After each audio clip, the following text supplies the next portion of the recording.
This episode was recorded live at the Manor Vail Lodge. Conversations on Dance at the Vail Dance Festival is generously underwritten by the Town of Vail. I'm Rebecca King-Ferraro. And I'm Michael Sean Breeden, and you're listening to Conversations on Dance. Just a quick note about this episode, we did have a little bit of a technical snafu, so we are sharing with you our backup file of this particular event. It was just too good to not share, so thank you for your understanding, and we hope you enjoy. Good morning, everyone, and welcome back to Conversations on Dance here at the Vail Dance Festival. My name is Michael Sean Breeden. And I'm Rebecca King-Ferraro, and we are doing these, I almost called them festival forums, that's what they used to be called, but these early morning chats for the podcast throughout the festival, so we hope that you will join us for some more. This morning we are joined by two incredible performing artists with music from the soul. We have Leonardo Sandoval and Gregory Richardson. Thank you both for joining us before you jet off to rehearsal and get ready for the upcoming performances. So since we haven't had the pleasure of speaking to either of you before, we want to just kind of hear a little bit of background from each of you about your early interactions with dance. So let's start with Leo. When you first became aware of dance, kind of got that dance bug. Hi, good morning, everybody. My father is a musician, so there was music in my house all the time. And as babies, the memory that everybody has, like me and all my brothers, like if there was music playing, we were bouncing in tempo. Fast forward to preschool, I was dancing in preschool every single break that we have, or Mother's Day party, I was dancing in every class, and my teachers were asked my mom maybe he should be doing some professional dance classes, so that's how I got into ballet at the age of 6, and then my ballet teacher told my parents too as well that I had a very musical ear, that I should be doing percussive dance or some kind of dance that it's more related to music, and that's how I got into tap. And I used to say tap actually chose me and not the other way. And since then I never stopped.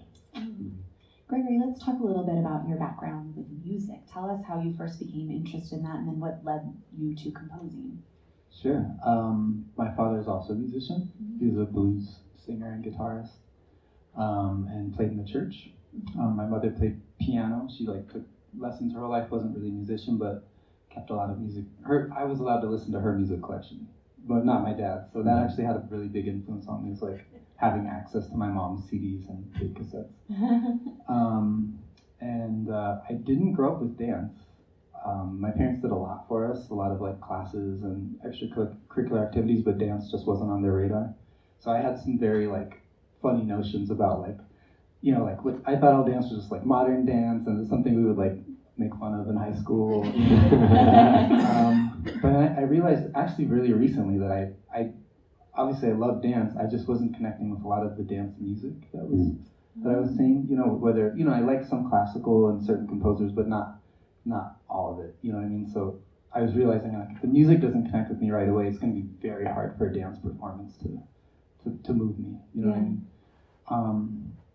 And then my first exposure to dance was playing in a band called Darwin D's, where it was an indie band, but we would do these little dance numbers in between songs, and Michelle Dorrance, who is our artistic director for Dorrance Dance, was our bass player. So she would help choreograph these little in-between dance numbers, we were just playing in gigs, in bars and stuff like that, and then but it had us all start dancing.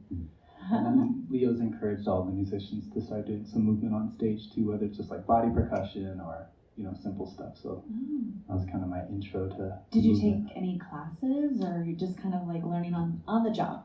I started taking some tap classes when I first fell in with Dorrance Dance, and then realized many people, it's 1,000 times harder than it was, and a little painful on the feet too. And I intend to circle back to it. I haven't, but I do go. Me and Leo actually go to the club a lot just for house music, dancing. So just dancing. Yeah. So I've taken some house dance classes and different classes just for fun, but not a lot of tap. Yeah. Right. So Leo, at what point did you decide that relocating to the States was something that you were interested in, and was that kind of artistically driven? Definitely, yeah.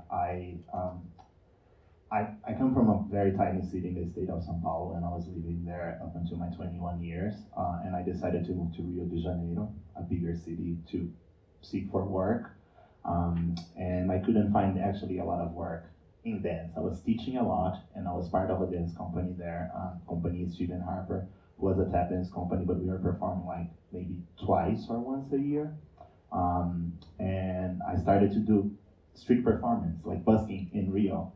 And like after 4 years doing that, I was just, well, if I'm doing this here, I might as well do that in New York City.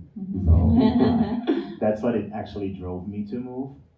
But I knew I was falling into a safety blanket because the tap community in New York City is very tight together. So as soon as I got there, like people like Michelle Dorrance, Chloe Arnold, they were like always, they were like receiving me with open arms. And within 1 year, I was already performing with Michelle and dancing in her company and touring. How did you connect with Michelle? Did you already know her prior to living in the States? Yeah, I met her back in Brazil. Then I met her another time that I was here when I was 18 years old at Los Angeles Dance Festival. The tap community is really tied together. So even if you don't actually know the dancer in person, they know of you like through social media, internet, and things like this. Yeah. Right. So I wonder how, Gregory, then you kind of, the two of you connected. It was through Michelle Dorrance, but when did you realize that you would artistically work well together? Well, there's a lot of different tap dance styles that you see within the company, and some people are like, some people have great memories, you know, some people are just like really dependable team members. Some people are flashy soloists, you know, some people are really graceful. There's all these different styles. But everyone is in tap dance as a soloist because it's part of the art form, you know, it's like improvisation. And some people's style I just connect with more and some people less. I always say that tap dance to me sounds kind of like Indian classical music, where it's like the tabla player's like going crazy, and if you know Indian classical music, you're like, oh wow, that's great. But if you don't, you're like, I don't know what they're doing. It looks great. It's like flashy, a lot of notes coming out, but I don't quite get it. And I'm a professional musician, but there's no times where I'm like, I don't know what they're saying, really. There's a few dancers like Leo who I would see them and be like, I hear you. I see what you're like really saying something. You're like really in a groove, and you're not just like trying to do as much as you can, which I'm not saying that that's bad. There's just different styles, but that's what connects with me. So back to his busking in New York City, everybody was talking about like this new guy, Leo, like he's making his living busking like in New York City. And I was actually like going through like a kind of a broke period as an artist, you know, at that time. And I asked him, can I go with you? Can we do this together? And he graciously said yes. So we would go to the Highland Park in Manhattan and busk for a couple hours and like sit around and split up the coins and the dollars. And that's how we started like building our repertoire. We've already started kind of delving into how integral music is to tap, and I mean, we always think of ballet. Of course, it's like they are so it's impossible to disentangle the two. But with tap, you're literally being a musician. Can we talk about this relationship a little bit more? Like you're just so kind of naked. You know, we all can hear if it's not gelling. You know, what's that like to have something that those two art forms for tap cannot be divorced to one another?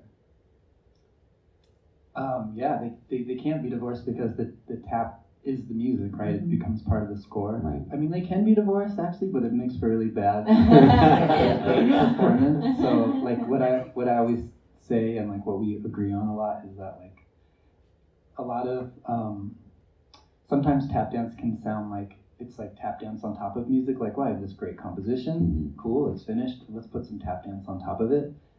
It's rare that works for me or that feels gratifying. So what's better is that like the tap becomes this integral part of the composition, and if you take the tap out, the composition's not as good anymore. So that's kind of like what we're striving for. It's like I think of the tap dancers as like an 8-piece percussion ensemble that happens to look great while they're doing it, but not that it's like. To me, it's more music than dance. The music is first, and then if you can make some cool formations out there, like great. But my concern is like what those 8 percussionists sound like and are doing. Right.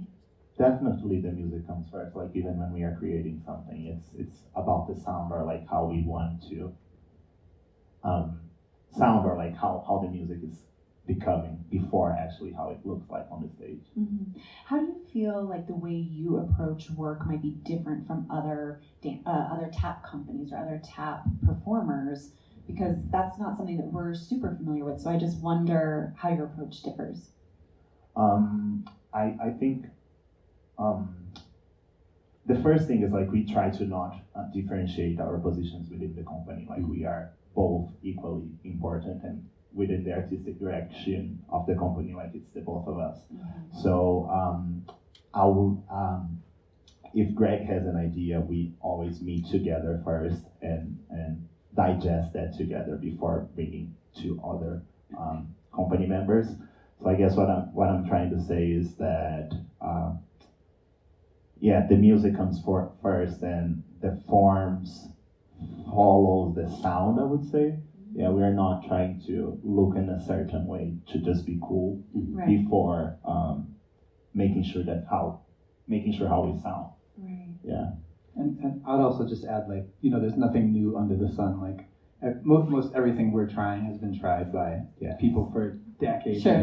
So I've definitely fallen on that trap before when we first started being like, we're like pioneering this new thing, and then like someone calling me out being like, look at this guy who did that in 1960 or like whatever. So it's it's just new variations on the same ideas. Yeah. Can we talk some about the improvisational nature of what you're doing? How much of what we're seeing as audience members is just happening kind of spur of the moment, and how much is laid out before?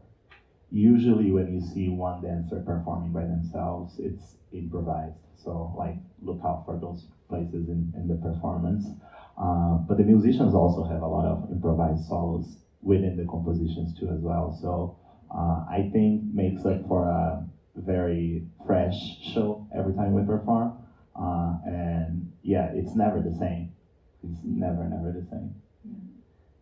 Could we dive into that a little bit more? I'm just curious. So, for instance, among different ballet choreographers, improv can mean so many different things. Like, someone might give you a phrase and then say, well, now you have to spell your name in it, or we're doing it backwards, or, like there's structure to the improv. But how much structure is there for tap performers?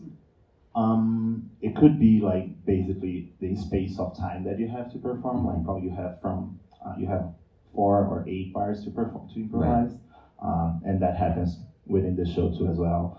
There's this one solo that Orlando Hernandez does, like right in the beginning of the show, that is completely a cappella. It's just him on the stage, and there's no time, so he's literally free to do whatever he wants. Right. He's basically just having a conversation between the light designer. Between him and the light designer, like if he changes one position, the lights change for this. If he changes this other way, the lights change, and those are the cues. Right. But within that, he can stay here for as much as he wants, So it's really freeing for us to watch. And then what about for the musicians? How much improving is happening there? The musician improv is more obvious. It's something you'd recognize more from like a jazz feeling, like okay, the saxophone player is taking so you get it that it's improvised. It's a little bit. I mean, there's a lot of creativity there, but there's a little bit more pressure on us to hold the structure because we are like the kind of the map of the piece. So our job is a little bit different. It's a little bit more like structural rather than improvisational in general. Right. So let's talk about music from the soul. What was the genesis of this project, and what kind of artistic ideas were you eager to explore here? The first one is that tap dance is music, and it's part of the African diasporic tradition, and it's an American art form. I think we came from that and decided to explore those ideas within my Brazilian background, Greg's background in house music, electronic music, jazz music, gospel music, and and I think also expressing the personalities of our different company members. Like, it's a really diverse crew. So we have our saxophone player, Jose Cruzate, is from Cuba, but he also, like in the show, sings some Yoruba chants, which are like from his religion in Cuba. Gerson Lanza is from Honduras, so he brings his own thing. There's quite a few Brazilian 4 of us. dancers in the show. Leo's husband is also our pianist. His name's Noah Keynes. He's an astronomer, but he's also like a concert pianist and sings Renaissance classical music. Like he's a professional singer. So like the goal has to be somehow to tie in all of those like abilities and personalities, and so like that's really that's the main goal. Yeah. How do you collaborate with all of the company members to bring their backgrounds into the final product that we see on stage? It's tricky. I think for Leo, because they're tap dancers, like they all play the same instrument, and I think if you're used to the dance studio culture, you show up and someone's in charge, and you're gonna say like, hey, try this, do this, and they just know, they've been doing it since they're little kids. You do it, I do it, I'll learn it, whatever, and then if Leo gives them some freedom to do an improv, they'll do it.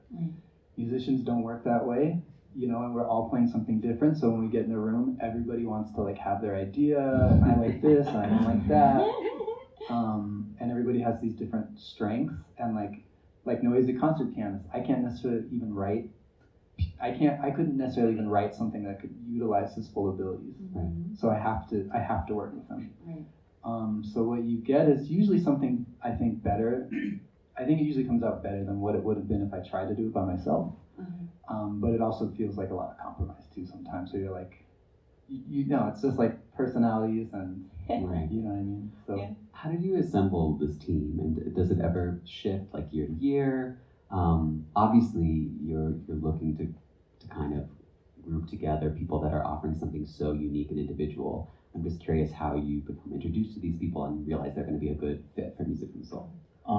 Within the dancers is basically dancers that I already knew somehow throughout my life.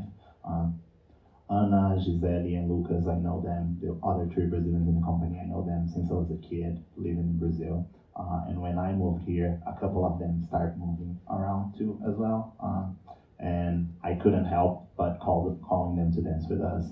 Gerson Lanza, the guy Greg was talking about that is from Honduras, I met him in Brazil when I was living in Brazil, and he went there to just study a little bit and actually work with tap dance too as well. And we busked in Brazil. All that to say that it's like, it's all personal connections, like people that we actually know and we like to be around and we know that are talented and we trust. And that you can compromise with. Yes. And I would add the people that we look up to like our bassist Jennifer Vincent, our drummer Josh Davis, like they're phenomenal players. So they're people that like I'm still like I take lessons with Jennifer when she has time. You know what I mean? So it's also people that we look up to and can learn from. So Greg, have the musicians been inspired to also start doing some dancing? I know you said that you have them do some sorts of things. How are you getting them involved in that? Will we be seeing that here at the festival? Oh yeah, you will. It's great. Like Jose's from Cuba. Like movement is in his.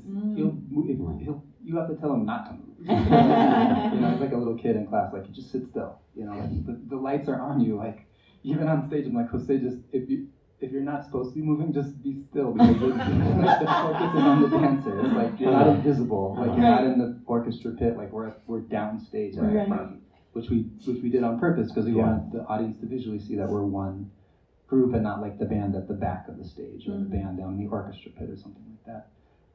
Josh Davis, our drummer, is a natural mover. When Leo introduced this first body percussion, he was like adding extra like hip sways and like he just like does the movement for fun. Like if we're like out, he'll just like start doing it. So like you'll see everybody's different personality and everybody moves.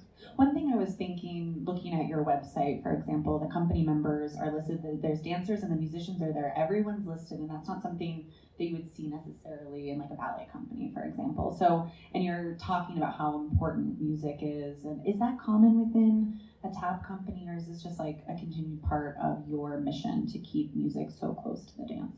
I do think it's common within tap companies too. put the musicians and the dancers in the same place. But what I think we are doing is actually, we are not trying to think ourselves as a dance company or a band. We are something that is in the plural.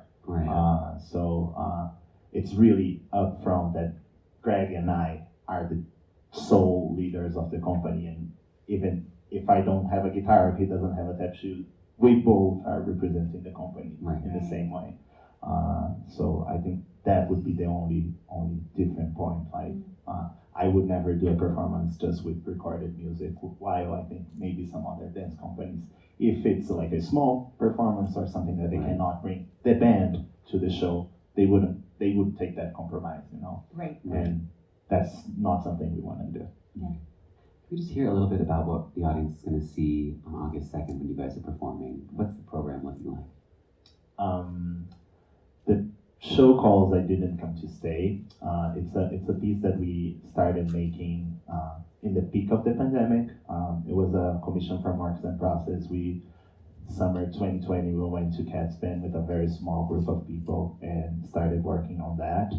And because it was the peak of the pandemic, we were like really hyped and happy to be together. So I mean, in my head, this performance and this show is like a celebration of celebrations, like just celebrating being together. So you will see a big party on the stage, a big carnival party on the stage. For me, it's almost like a carnival fever dream happening constantly, like throughout the whole hour. Yeah, and I'll add just what you'll see will be a 5-piece band with piano, drums, saxophone. He also plays flute. I play electric bass and electric guitar. Jennifer plays upright bass and cello. So between the 5 of us and the instrument switching, it's a lot of music. Dancers playing percussion, everybody singing, and so we're really proud of the show. And it's a big production. It's 8 dancers and 5 band members. So it's cool. I loved so much about what you guys did on opening night. It was so fun to see. But one of the things that I loved the most was how you involved the audience. And so I wonder, is that something that you do often? Is that something we will be seeing again on August 2nd? Not on August 2nd, but we usually do audience participation in our shows. Like in our previous show, Partido, there's a clave pattern that it goes over the whole concert, and by the end, like the audience kind of knows how the clave is going. But we will be out in the audience. Yeah, so that is a form of audience participation. Yeah. True. And we encourage the audience to holler and scream and shout with us, because there's a lot of room for that to happen too as well. You don't have to encourage the Vail audiences to get involved. They just love it. Yeah, I think it's an interesting idea to me, because it is such the way that the audience participates and lives in the music with you feels so important. And I'm wondering, like, being in a proscenium theater, like, does that ever feel like too distant for you? Like, wanting to have that like immediate feedback and energy from an audience? Like, how do we negotiate that? I think it's the same for every performer, right? Like, I'm assuming you're both dancers. Yes. Yeah. You feel that, right? You feel like the audience is like 100 feet away. Yeah. So I don't know. Like, it's never gonna feel like. The rehearsal room for me is always going to feel like this special magical place where, like, oh, we're like making this thing and we're stirring the pot and like we're all here and we're sweaty and like nobody wants to leave. Can you translate that to the proscenium stage? Like, I don't know. Like, I think it's easier in a black box. Right. For intimacy's sake, it's a challenge, but you want to have bigger audiences and beautiful amphitheaters, but you can feel that energy from the audience, right? Like that's like a different aspect. Like you're saying, how do you replicate the studio feeling? But when you have that audience and you do have that participation, like I could feel the energy from the audience going to you guys, Yeah. Mm-hmm. I wonder, since you both are participating always, I assume, in your works, how is that a challenge when you think of a choreographer? They set the piece, they go out, they get to view it as an audience member, make changes. Is that challenging for you to not maybe have that audience view of what you're doing? Yeah, it is. Like, I bought this cordless system for my guitar because I wanted to be able to go out and like listen to sound check, because Leo always listens for the sound check, but it didn't really work. I got like 10 feet away and it started like, I was like, all right, but yeah, it is. There's challenges. Also, he was usually like the face of, because you come here and people's like a dance festival, like choreographer. So he graciously helps me keep clawing my appearance out, being like, we're co-artists. We both do a lot of work behind the scenes. You know what I mean? Yeah. So there are challenges. But. Yeah. On opening night, Dario and Annarelli joined you guys. I'm just wondering, and that's such a Vail thing, those sort of last minute festival artists will come together. Are you going to have another chance to do something like that while you're here? I don't think so, because everything that we're doing now is Geared related right. to the performance. But we had a lot of fun performing with Dario, and like you said, it's like the Vail Festival kind of model, and he was so amazing. I knew him actually from before. We went to the school at Jacob School together. My first step dance class that I took here in New York City, he was in the class really young. Yeah, it was really fun to have Dario performing with us and reconnecting with him too as well. He did a great job too. Yeah. He just picked that up like the 2 days prior. A day prior. Wow. I was going to ask how he integrated in, so I guess seamlessly. What are you hoping that audiences will take away from your evening of dance and music? Far and foremost, that we are one group. I know we are pressing this button a lot, but tap dance is music, and we are all together. Like, there's no differentiation between all the performers on the stage. I don't even want to say dancers and musicians. We are all the same. So tap dance is music, and that it is an African American art form. Yeah, and have fun. Like we're having fun. I think one of the best attributes of the company itself and the show is that you can really see people are just enjoying being with each other and like making music. It's not like a serious, there's some quiet moments, but it's not like a stiff, thing. So enjoy yourself. Great. I think we have time to open the floor to audience questions. We have a Bruce, microphone coming would you like to around. go first? So are we live? Am I live? Yes. Okay. So when opening night came, we look up and there's the floor, so we know it's going to be tapped. But then Leo comes out and he forgot his shoes. How did you know he forgot it? And so my question is, in terms of everything having been done before, that was the first time that I can recall seeing a real, seriously kind of tapped thing, but in bare feet. And I wonder if you could talk about that a little. Yeah, that first little strip of the performance that we did in opening night was a body percussion section that actually we do in our show too as well. And I really prefer to do body percussion either with my socks on or barefoot. So it was an idea to start the show just like that. But I liked it to play a little bit with it, like saying that I forgot my shoe as I was walking in. That was a joke? Yeah. I thought you were serious. No. we were walking in, and he goes, I forgot my shoes. And I was like, oh shit, what do we do? Like, I thought, I knew that you did it barefoot, but I thought you were going to bring them out and then you put them on later. No. So, oh man, Yeah, I didn't catch that. Because we wanted to, I wanted as a choreographer, thinking as a choreographer, to make our entrance as a little conversation and make the conversation become a song. So I was looking for things like to act with Greg, but like really make it look like a real acting, not like walking in, I forgot my shoe. No, we can do it. So I tried to scare you a little bit. I was like, should we go back? Yeah. Like, it's too late. I almost start backing up, and I wish you would start pushing me. Like, well, maybe that's a little too much, but yeah, it worked. Yeah, I'm glad you were surprised. Any other questions? No? We'll come back. Music from the Soul is such a fantastic name for your company. How did you come up with that? Was it sudden insight? I think it was Greg. Was it? Yeah, I think it was. It was actually the name of our first show. When we didn't have this is how we actually started the company. While Greg and I was performing on the streets of New York, somebody came up to us and asked, "Oh, do you guys have a production that you can put it on the stage?" We're like, "Sure." We didn't. So we started calling people. He called a couple musicians that still performing with us, and I call some dancers that are also performing with us, and then we built this one night performance. And the name of that show was Music from the Soul. And I believe you came up with the name. Yeah, I can't remember exactly when or how. We definitely had some disagreements over it. Once that name was in the pot, we had some disagreements over what, because Parangole was another one. I was like, what does that mean? Yeah, because after we came up with the name for the show, and then other productions were asking us to make other pieces, we're like, well, we need a name for the company. And we're like changing the name of the company, like Parangole Collective. Tropicalista, yeah, we had a bunch of names. Then we landed, we should just call Music from the Soul. It's the name of our first show, and we liked the name, so that's how.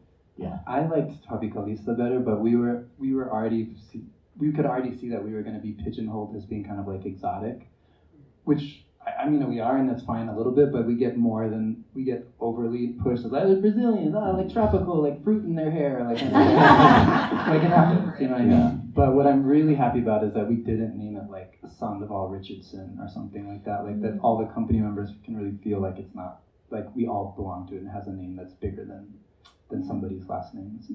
I like. Yeah.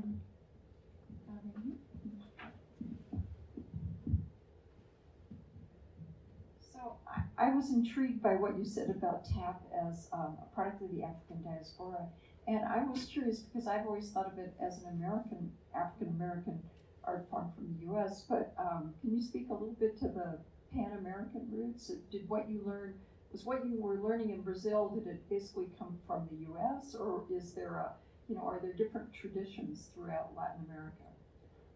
There are different traditions of like what we call sapateado, which is the translation for tap dance, but it's a broader name, you know. Mm-hmm. There are percussive dances in Brazil that you do with your feet, that you're hitting your feet on the floor, you have a type of shoe, and you are making percussive music as you're dancing, but it's not the same technique.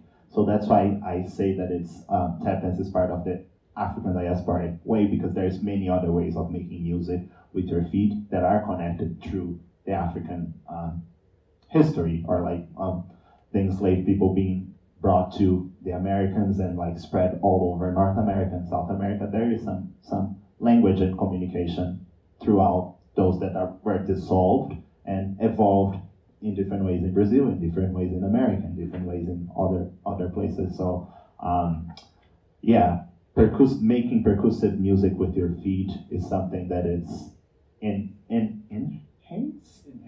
inherently African diasporic. Yeah. That's good. Gotta go back to you. Thank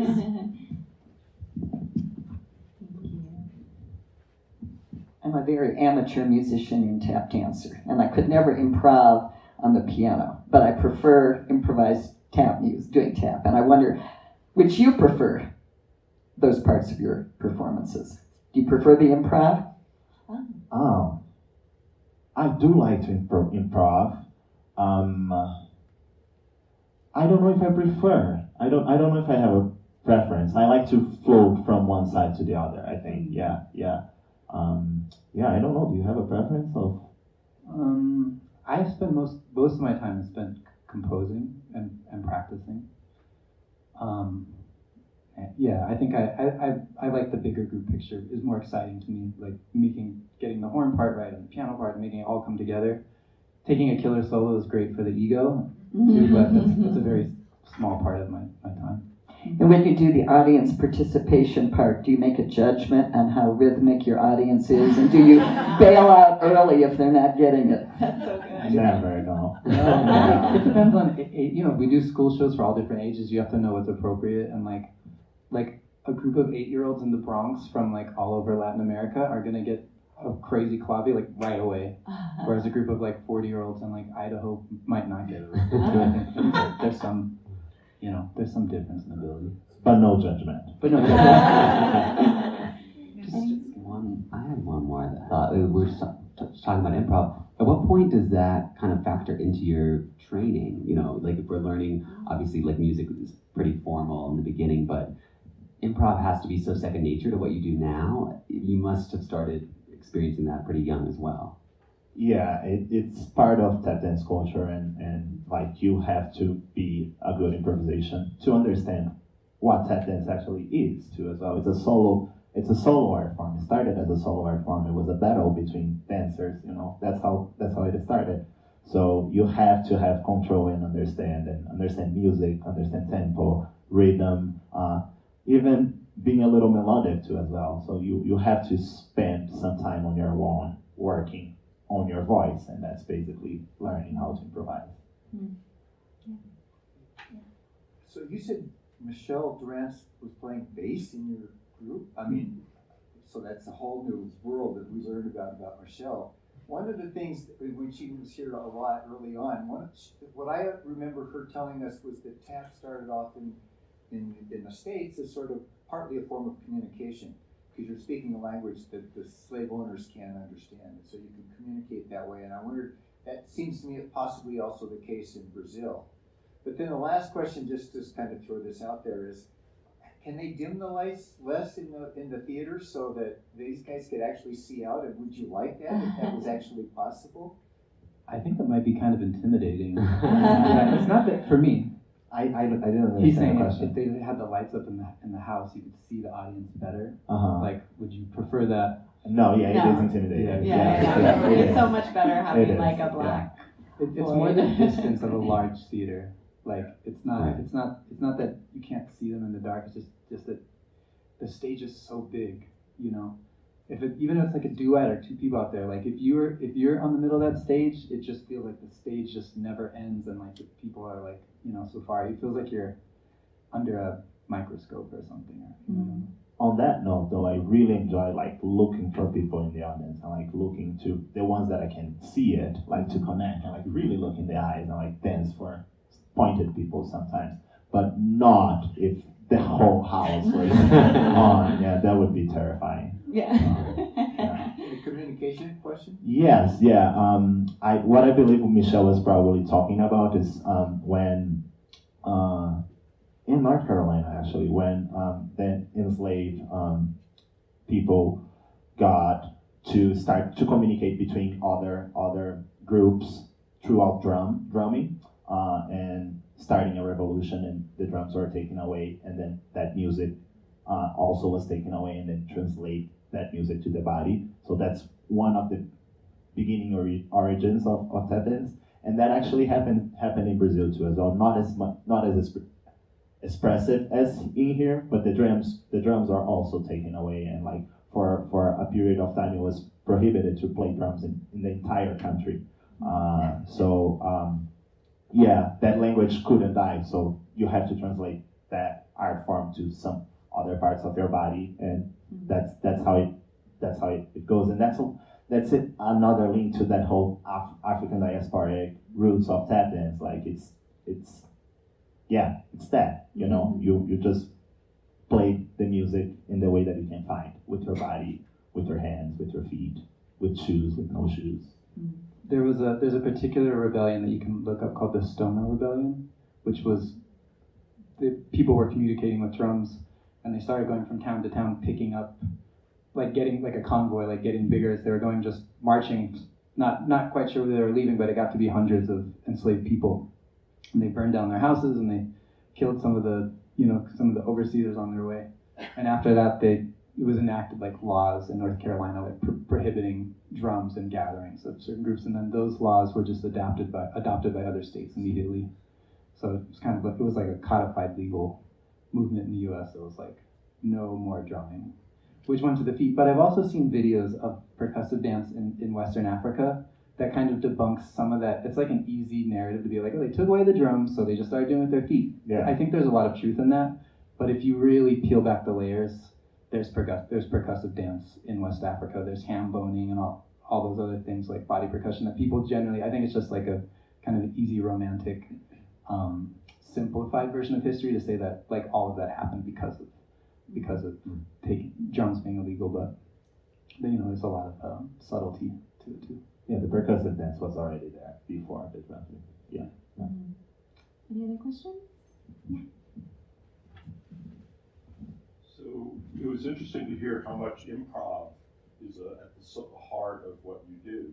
And we've had other talks here where there was a sense of, well, ballet has this very structured set of movements, and maybe contemporary dance it's harder to communicate what to do on stage, and you guys are just, sounds like there's a lot of freelancing. You just mentioned that there also might be some competitiveness and one-upsmanship as a part of that, and is that, could you say some more about how that works? Yeah, if you think about like hip hop or breakdancing, like those battles that happen, those are actually modeled from tap dance battles. Like when the art form started, like the way that people were socially dancing it was in forms of battles with the judge watching two dancers battling within each other, like looking for rhythm, for style and musicality and all those. It was a competition. Speed. Yeah, speed. And this is still exists within the art form throughout this day. Like tap dancers are really we say that we like to cut off other people when we are doing our solos, very graciously and very we're still friends, but we are going for the neck. Yeah, we are trying to show off, and we are trying to make the best as we're going. Like we do say, like we dance to express and not to impress, but Yeah. And I'll say I do think that competitive background is what pushes the boundary into also sometimes solos just being like, you didn't have to do all that. Imagine like if a flute player is just like 30-second notes where it's like, okay, that's really cool. Like you must have practiced a really long time, but like it can go into the border of like not being musical too, because you're just trying, because you've been in this situation your whole life where you're trying to like show that you can keep up with everybody else. Yeah. Well, thank you all so much for being here. Thank you both. It was so you. Wonderful to hear more about your backgrounds and about Music from the Soul. We are looking forward to seeing you guys August 2nd. We can't wait. Thanks for having us. Thank you. Thanks, everyone.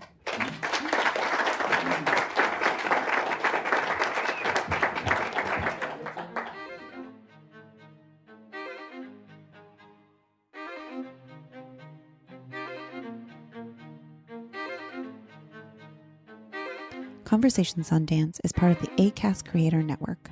For more information, visit conversationsondancepod.com.